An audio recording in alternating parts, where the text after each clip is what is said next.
وعلیکم السلام ورحمۃ اللہ وبرکاتہ۔ اللہ رب العالمین خیر و عافیت میں رکھے۔ سوال بڑا ہی اہم ہے،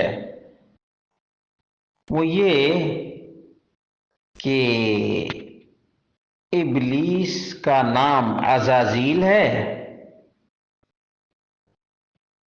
کیا ابلیس فرشتوں میں سے تھا جس کے 4 پر تھے؟ اور یہ بھی کہا جاتا ہے کہ ابلیس فرشتوں کا مور تھا۔ اور بھی کئی باتیں ذکر کی جاتی ہیں کہ جنت کا خزانچی تھا، آسمانوں میں دنیا کی تدبیر کیا کرتا تھا۔ اس کا جواب یہ ہے کہ ایک روایت جو شعب الایمان للبیہقی میں ہے کچھ اس طرح سے ہے: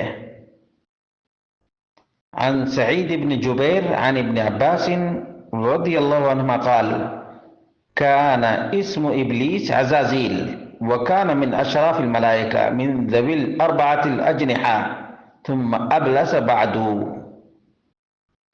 ابلیس کا نام عزازیل تھا اور 4 پروں والا فرشتوں کا سردار تھا، پھر اس نے ابلیسی کی تو رادہ درگاہ ہو گیا۔ یہ روایت قرآن و سنت کے بالکل خلاف ہے۔ اگرچہ ابن ابی حاتم نے تفسیر میں ذکر کیا ہے، جلد نمبر 1 صفحہ نمبر 84 اور جلد نمبر 5 صفحہ نمبر 1443، بیہقی شعب الایمان جلد نمبر 1 صفحہ نمبر 305، اور الانباری نے اپنی کتاب الازداد میں صفحہ نمبر 336 پر اس کو ذکر کیا ہے۔ اور یہ روایت قرآن کریم کے بھی خلاف ہے، کیونکہ قرآن کریم میں اللہ رب العالمین نے فرمایا الا ابلیس کان من الجن ففسق۔ ابلیس جنات میں سے تھا، فرشتوں میں سے تھا ہی نہیں۔ یہ سورۃ الکہف کی آیت ہے۔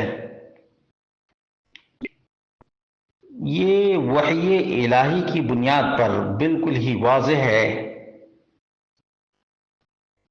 کہ حسن بصری رحمہ اللہ نے صحیح سند کے ساتھ اس کو بیان کیا: ما کان ابلیس من الملائکہ طرفۃ عین قط۔ ابلیس فرشتوں میں سے بالکل ہی نہیں تھا،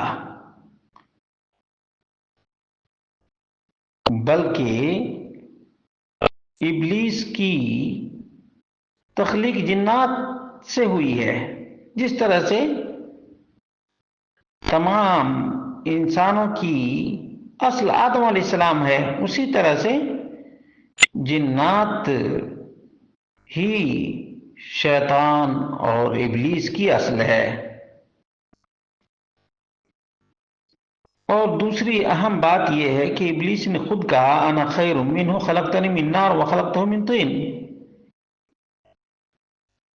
کہ میں انسان سے بہتر ہوں کیونکہ تو نے مجھے آگ سے پیدا کیا ہے اور آدم کو مٹی سے۔ تو یہ فرشتوں میں سے نہیں، اور نہ یہ عزازیل نام ہے اس کا۔ صحیح مسلم کی حدیث کے بھی خلاف ہے، کیونکہ صحیح مسلم میں ہے خلقت الملائکۃ من نور وخلق الجان من مارج من نار وخلق آدم مما وصف لکم۔ معلوم یہ ہوا کہ عزازیل نام بھی درست نہیں ہے، اسی طرح سے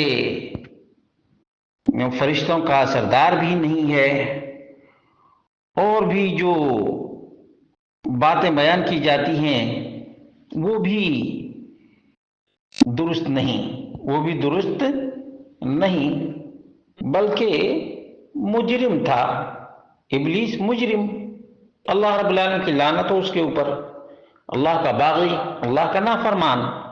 واللہ اعلم بالصواب۔